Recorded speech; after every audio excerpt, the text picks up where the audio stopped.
ஒரு அப்பா தன்னோட பையனுக்கு 7 சோதனைகள் வைக்கிறார் அப்படின்னு ஒரு தொடர்கதையாக பார்த்துட்ருக்கோம் இல்லையா? அந்த கதையில் இன்னைக்கு 2வது சோதனை என்ன அப்படின்னு பார்க்கலாமா? முதல் சோதனையில் தான் நம்மளால் வெற்றி பெற முடியாமல் போயிடுச்சு.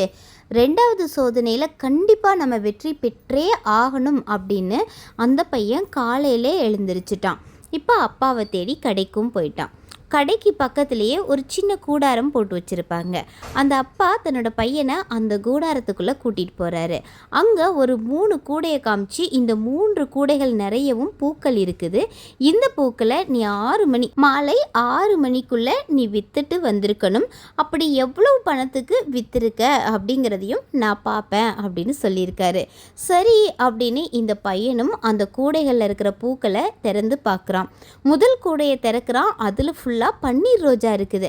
ஆஹா, பன்னீர் ரோஜா, இதை யாராவது வாங்காமல் இருப்பாங்களா?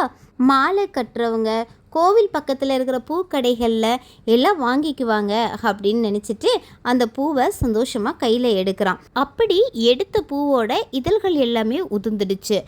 என்னடா அப்படின்னு 2வது பூவை எடுக்கிறான். அந்த பூவில் இருக்கிற இதழ்களுமே உதிர்ந்துருச்சு. அப்போ தான் பார்க்குறான், அந்த பூக்கள் எல்லாமே உதிர்ந்து போகக்கூடிய நிலையில் இருக்கக்கூடிய பூக்கள் அப்படின்னு. இது வச்சு என்னப்பா பண்ண முடியும் அப்படிங்கிற மாதிரி அவங்க அப்பாவை பார்க்குறான். அவங்க அப்பா ஒரு சின்ன சிரிப்போட, இது தானடா போட்டியே அப்படிங்கிற மாதிரி அவர் சிரிக்கிறாரு. ஐயோ, இவர் 2வது கூடையில் என்ன பூ வச்சுருக்காரு அப்படின்னு பயந்துட்டே 2வது கூடையை திறந்து பார்க்குறான். அது ஃபுல்லாக மல்லிகை பூக்கள், அனைத்தும் விரிஞ்சு போய் இருக்கிற மல்லிகைப்பூ மொட்டாக இருந்தால் தான் யாராக இருந்தாலும் வாங்குவாங்க. விரிஞ்சு போன பூவை யாருமே வாங்க மாட்டாங்க இல்லையா? சரி அப்படின்னு 3வது கூடையை திறந்து பார்க்குறான். அதில் ஃபுல்லாக தாமரை பூக்கள், ஆனால் வாடி போய் இருந்துச்சு. இந்த வாடின தாமரை பூவை யார் வாங்குவா அப்படின்னு 3 கூடையுமே பார்த்து அதிர்ச்சி அடைஞ்ச அந்த பையன் அவங்க அப்பாவை பார்க்குறான். இது தாண்டா போட்டி அப்படிங்கிற மாதிரி சிரிச்சிட்டு அவர் அந்த இடத்த விட்டு கிளம்பிட்டார். சரி, எப்படியாவது இந்த பூக்களை விற்றே ஆகணும் அப்படின்னு ஒரு வண்டி எடுத்து வண்டியில் பூக்களெல்லாம் எடுத்து வச்சுட்டு கடை வீதிக்கு போகிறான் அந்த பையன். அங்கே இருக்கிற கடைகள் எல்லாமே இந்த பூக்களை காமிச்சு அவன் கேட்குறான்.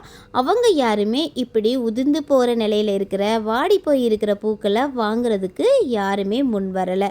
சரி, சின்ன பூக்கடைகள் வச்சுருக்கிறவங்க கிட்ட கேட்கலாம் அப்படின்னாலும் அவங்களும் அதை வேண்டான்னு சொல்லிடுறாங்க. இந்த மலர்களை விற்காம போனால் அப்பா போட்டியில் தோற்று போயிட்டான் அப்படின்னு சொல்லிடுவார். ஆனால் யாருமே வாங்கவும் மாட்டேங்கிறாங்க. என்னடா செய்யலாம் அப்படின்னு யோசிக்கிற அந்த பையன் என்ன பண்ணுறான்னு நாளைக்கு பார்க்கலாமா?